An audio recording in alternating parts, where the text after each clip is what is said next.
I'm not sure what I believe about cryptids, but some of my friends and I have had some weird experiences over the years that I can't explain. There definitely seems to be something more than what officially is out there.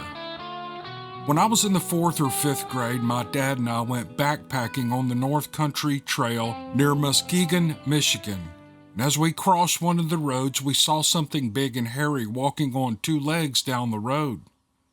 We weren't able to tell for sure what it was, but have joked since then that it was Bigfoot. After I started listening to this podcast last summer, I called him to see if he remembered the encounter, and he said he still wasn't sure what it was, but the only thing he could think of that it could have been was a person walking down the street in a heavy fur coat on a hot summer afternoon. Since that time, I had become a pilot, and a few months ago, I was on a night flight home after dropping some passengers off on the other side of the country. We were flying at 16,000 feet, nearing the Mississippi-Louisiana border, roughly 30 miles northwest of Baton Rouge, when we started hearing other pilots asking, "Does anyone else see this? What is that?" The first reports were that it was west of Little Rock, Arkansas, and sure enough, we saw a light right where they said it was, and it was hauling butt to the south. It was low enough and intense enough that it was lighting up a large section of the cloud layer a couple of thousand feet above us, so it was probably in the low flight levels, 20,000 feet if I had to guess. A bunch of us started talking and trying to figure out what this thing was. One guy said he saw it explode, but a bunch of us saw it continue to fly, looking the same as it did when we first spotted it. By the time we lost sight of it, it had only been about 5 or 10 minutes. It was moving way faster than any aircraft I had ever seen, and it was visible from over 100 miles away. Normal airplanes are very difficult or even impossible to see from more than a few miles away, and the lights typically are only bright enough to be visible from maybe 2 miles away. Based on the position reports of the pilots I talked to and what we saw, it was probably moving in excess of 1,000 miles per hour. One pilot was able to contact flight service. That's basically our way to get any information to or from the ground that we need other than clearances from ATC. They told him there was a Starlink rocket launch out of Cape Canaveral that night, but this light was first seen over the middle of Arkansas and disappeared in southern Louisiana. The rocket launch or recovery theory doesn't really make sense because it was traveling north to south at relatively a low level in what everyone agreed was a straight and level flight. It was in the wrong place and traveling in the wrong direction to be a rocket. Rockets fly west to east so they can use the Earth's rotation to help them accelerate. It's part of why NASA put its launch site in Florida. The only thing they'll ever be over if something goes wrong is open ocean. This thing was also in level flight. It wasn't climbing or descending like a rocket would. We thought it might be some sort of military aircraft, but this thing was lit up way too bright to be some sort of stealth aircraft or whatever this thing was flying well below where even the airlines fly. And those jets fly at 30 to 40,000 feet. Whatever it was could fly almost twice as fast as an airliner without the help of a tailwind. Additionally, my wife and one of my roommates each had an encounter with a Dogman in the forests of North Michigan. My wife had been hanging out with her roommate in part of the woods where we would go shoot guns and have bonfires when she saw it, and my roommate saw one at the place he lived before he moved into our apartment, but I unfortunately don't remember any more details of either of those stories. And then he signs off and says, "Thanks for an interesting show." Well, I'm not the one that makes it interesting. You guys make it interesting. Good grief, these stories are so good, and I feel very fortunate that people are willing to take the time to write these down and send them to us. Because first, the channel's meant for entertainment, but second, they are very interesting, and they make you think, and it's, I don't know how to say it, but it's almost like fiction, although I don't think it's fiction, in that fiction takes you kind of to another world, a created world by an author. And it kind of does that. So that's what I really appreciate about these stories. So you said thanks for an interesting show. I say thanks for an interesting email, and a well-written email at that. I appreciate the writer. Let's go to another one. My name is Bubba, and I have a brief story that will knock your weave straight. He got a story gonna knock your weave straight. In fact, this was the scariest moment in my life, as well as my best friends. That's exactly the kind of story we love on this podcast. I appreciate you, Bubba. Let's get into your story. Let me first fill you in a little bit about our background and upbringing. I'm the offspring of two Appalachian Americans, so you can call me a briar hopper, ridge rat, hillbilly redneck, or an Appalachian mountain ape. Whatever, I have heard them all. My friends, though, were all city boys who would consider the ball diamond as the great outdoors, and we grew up quite different over our childhood years. We all grew up in the southwestern part of Ohio, but when we were out in the street playing wiffle ball or hide and seek, I was working making extra money or back down in the hills of Kentucky working on my grandparents' farm. As we got older and I got a job, my time with my friends increased, and I introduced them to some redneck sports like fishing. It is entertaining to watch a city boy catch his first decent fish. In 1982, we all graduated and my friends joined the military. That was except for me. And all had left except for my best friend Dave, and he was due to report in about 2 weeks from when this life-changing event occurred.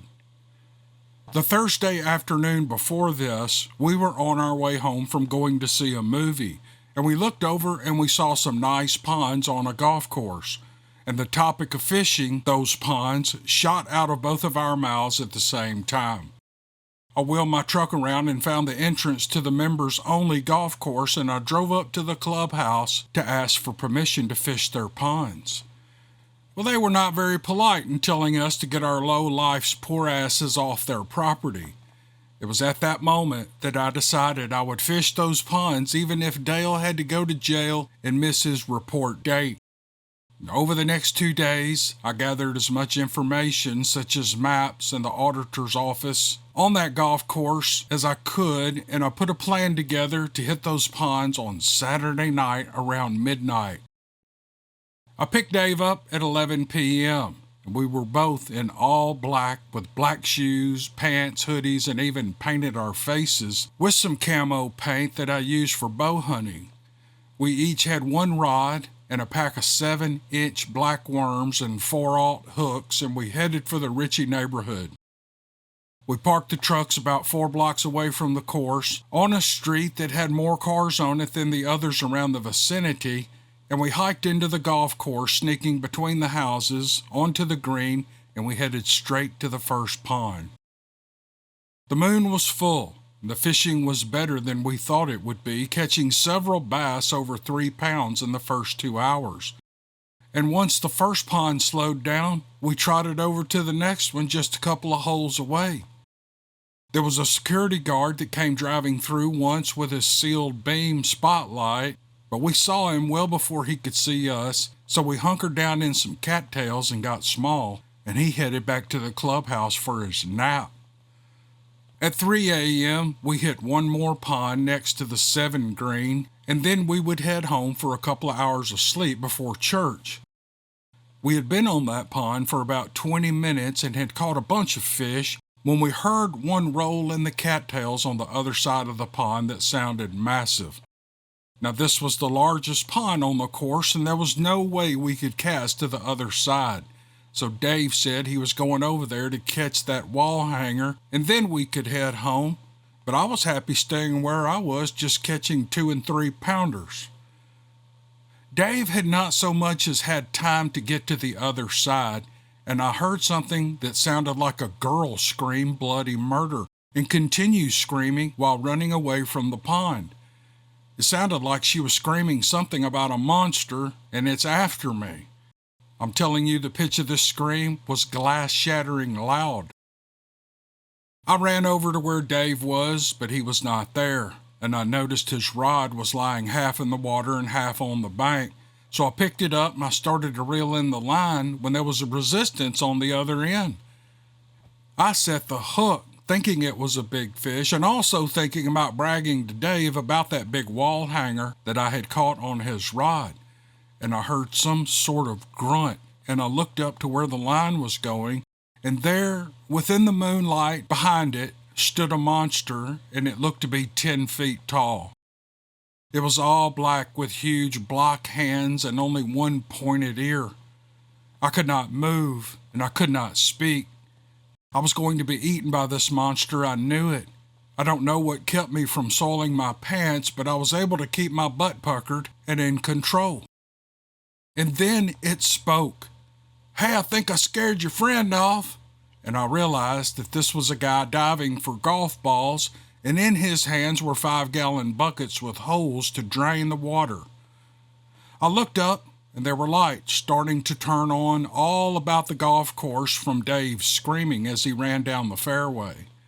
The diver and myself decided it was a great time to get out of there, and I snuck off the course and in between two houses that did not have their lights on, and I got back to my truck. After washing off my face and taking off that black hoodie, I drove by the entrance to the clubhouse, and there were at least a half a dozen police cars with their lights lighting up the night sky, and all the residents standing out on the street or in their driveways. I even saw a canine unit with a dog, so I pushed the pedal down and started to search for my best friend. I had a good idea which way he would run, and sure thing, about 3 miles away, he was still running as hard as he could run, and he looked like he was about to pass out. Well, I pulled over, and I rolled down the window, and I asked if he would like a ride or was he planning on running all the way home. Well, Dave was still babbling about some monster that came out of the pond and tried to grab him, and I explained to him quickly that it was another trespasser collecting golf balls and that he had snagged him with his hook. I looked at him a little bit harder as the cab light came on when he opened the door, and I noticed that he had wet himself, and by the smell of it, he must have filled his drawers as well. And I pushed him back out the door, telling him that he was riding in the back. I would have loved to have been a fly on the wall at the confessionals the next week. I bet it was a ball buster. He and I are still friends, but I have not been fishing with him in years, so I think I'm going to give him a call next week to see if he'd like to do some day fishing this time. Oh man, what a great story. What a perfect story for this channel. We always do these real serious stories. You know, for the most part serious. Sometimes they're serious, and I kind of try to make them, I try to liven them up a little bit the way I read them. But this was a great story. I don't know what I would have thought if I looked up, throwing a bait out trying to catch bass, and this figure rises up out of the water. I think I'd have screamed like a girl too and tried to run home. Anyway, Bubba, this was a great story, and I really appreciate you writing it and sending it to us. You're a good guy, and I appreciate you. Okay, I think this story and the next story after this are a series of, I think they're called anecdotal incidents where people hear, see, or smell something, they experience something, and they're pretty sure it's something out of the ordinary, whether it be Bigfoot, a ghost, some kind of spirit, UFOs. So these aren't action-packed, but they're extremely interesting. So I thought I'd give you a heads up on what you're about to hear, and they're both kind of short, so let's get into them. My name is Mike, and my 4 incidents took place from the late 1960s to the mid-1970s. We lived in a small town in upstate New York in the Hudson Valley area, not too far from Albany.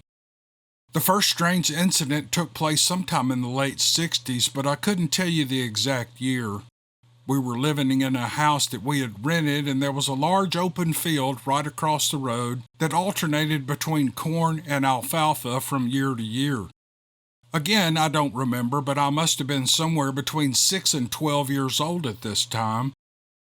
On a summer night, my dad came in from outside and he told the family, myself, my younger sister and brother, and my mom, that we needed to come out and see something. We went out into the front yard and proceeded to watch two objects fly slowly and silently over the field across the road. We couldn't see definite shapes, but there were green and red and blue lights making circular patterns around both objects. We watched for a couple of minutes as these silent things cruised leisurely across our field of view and out of sight. I have no idea what they were. The second incident would have been roughly about the same time because we were still living in the same rented house. Now, I didn't like school, and I treasured my time away from school. During the school year, I really liked the evenings and when my time was my own.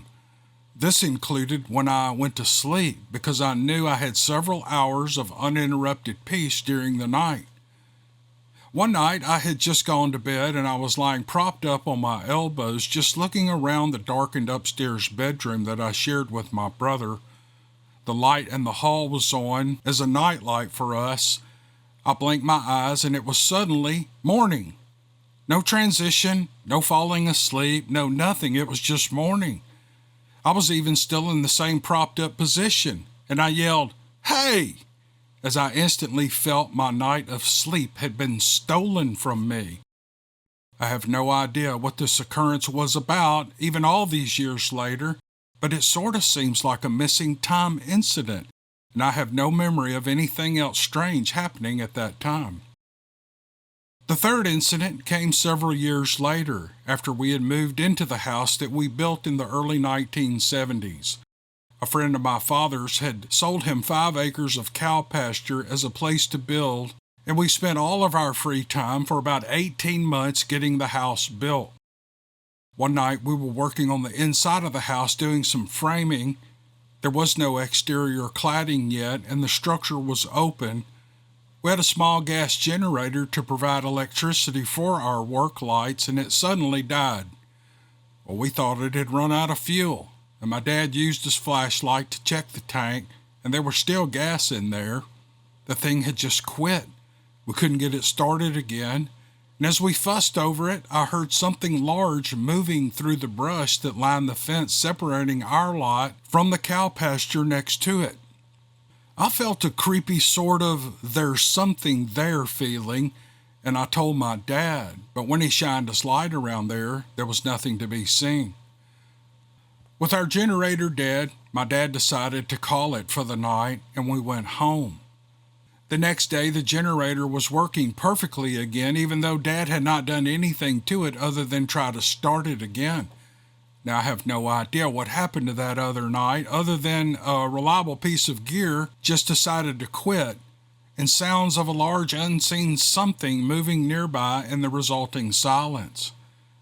What you should know is that the field next to us held beef cows. They were large, generally calm and placid animals. It's kind of hard not to see them, even with just the glow of a flashlight at night. But there was nothing there that could have made the sounds of movement that I heard, that unmistakable sound of something big pushing through the brush. The fourth and final incident was a couple of years later. Down the hill from us, I had a friend named Alan. His family lived on an old farm property that had not been farmed in many years, and most of the fields had returned to woods and brush. There was only one open field left that was used to grow hay. There was still a large barn not far from the main house, and Alan's father stored parts for pipe organs in it, as his hobby was restoring pipe organs. What had been a milking parlor when the place had been a working farm was used to store hay when the loft was at its capacity. Well, I was visiting Alan on a hot summer day, one of those days when there's not a breath of wind and you try really hard to stay out of the sun. The old barn with its pipe organ bits and other old clutter was a tempting place to explore, especially in the heat because it was shaded and cool in there. It was mostly surrounded by trees and bushes because, like I said, the place was not actively farmed and had become overgrown. Alan and I were in the barn messing around as young teenagers do, looking at the stuff in the barn and talking about Alan's dad's strange hobby. And behind us, the main door was open. It was that kind of door that ran on a track at the top, and it slid sideways rather than being on hinges that let it swing open and closed. It was a sizable door made of solid boards, and it probably weighed a couple 100 pounds. Alan and I were facing away from it when something lifted this heavy door away from the side of the barn and then let it slam back against the wall with a huge boom. Well, that scared the crap out of us, and we went running. There was not a puff of wind that day, certainly nothing that could have moved that heavy door.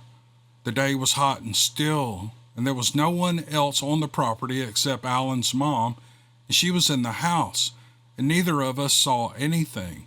We were too busy running away.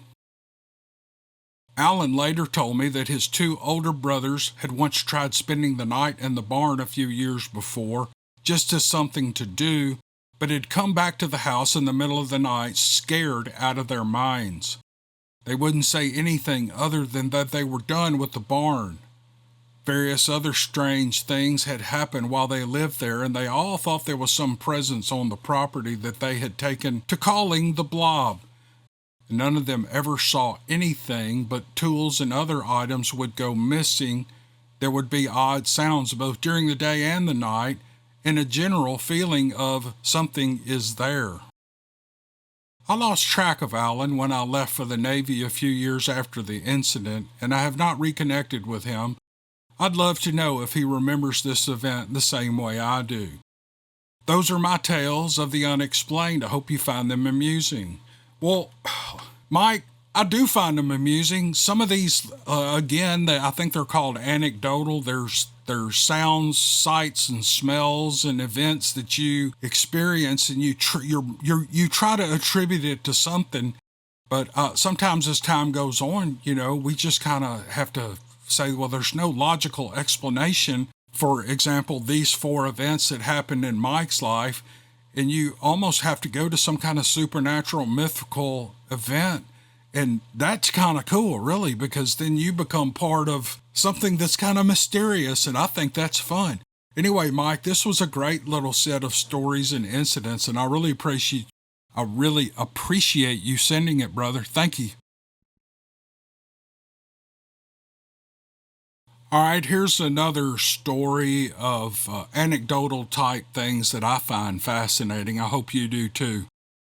The writer says, I am a 62-year-old truck driver from Central Florida, and your podcasts help the long hours go by quickly. Oh, that's cool. Thanks for saying that.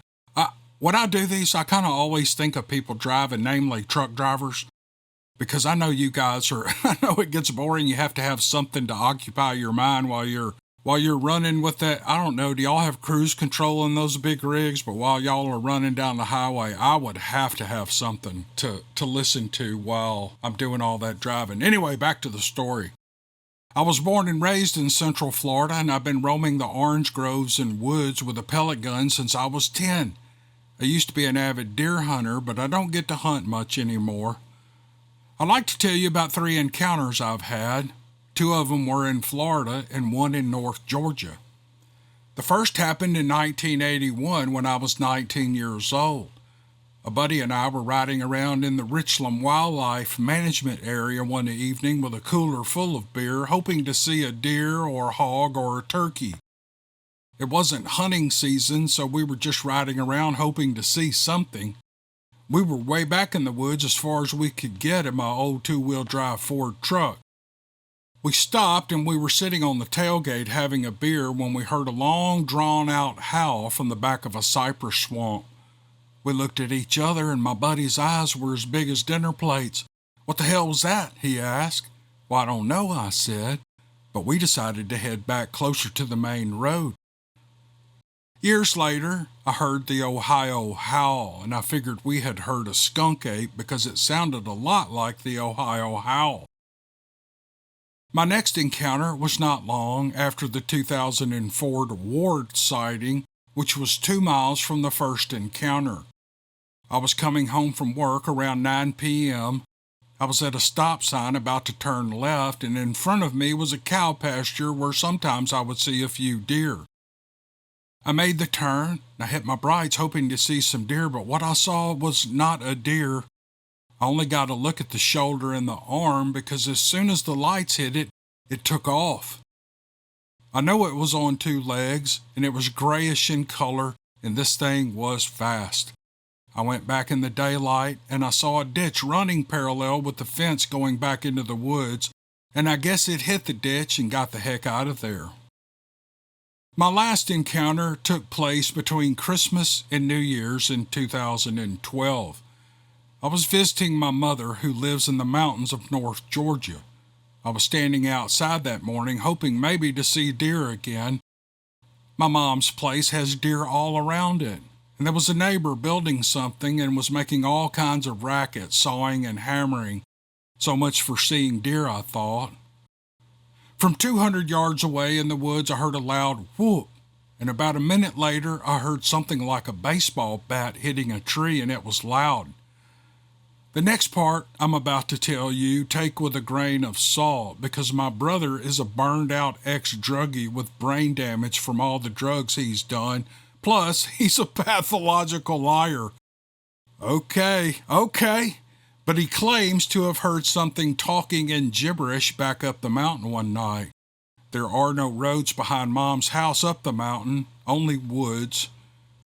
One night, my mother's German shepherd started growling and barking at the front door.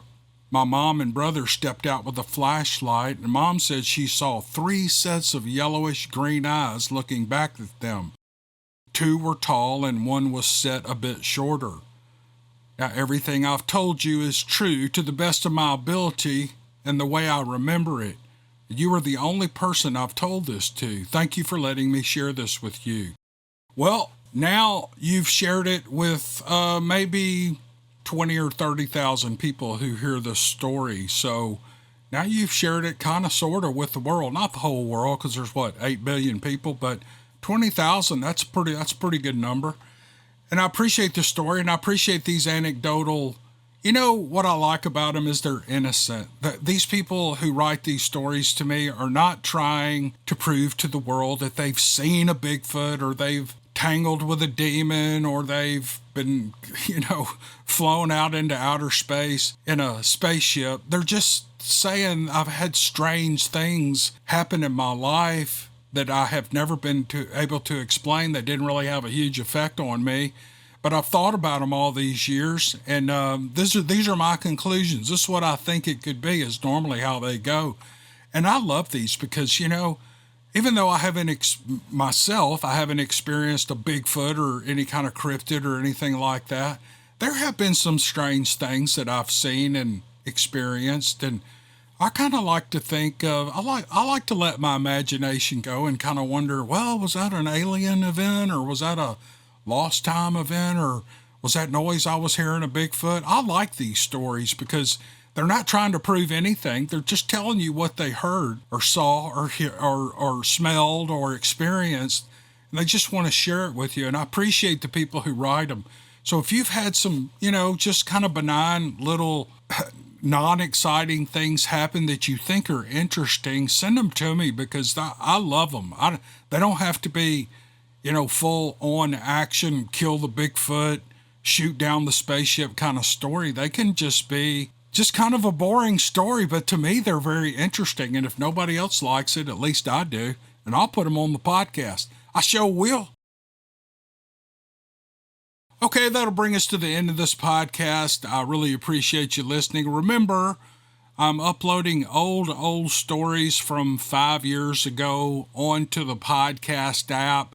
I know most people have already left the video by now, but there's some people still listening. And some of you guys who do listen to podcasts, I want to recommend to you that you use the Spreaker app, Spreaker,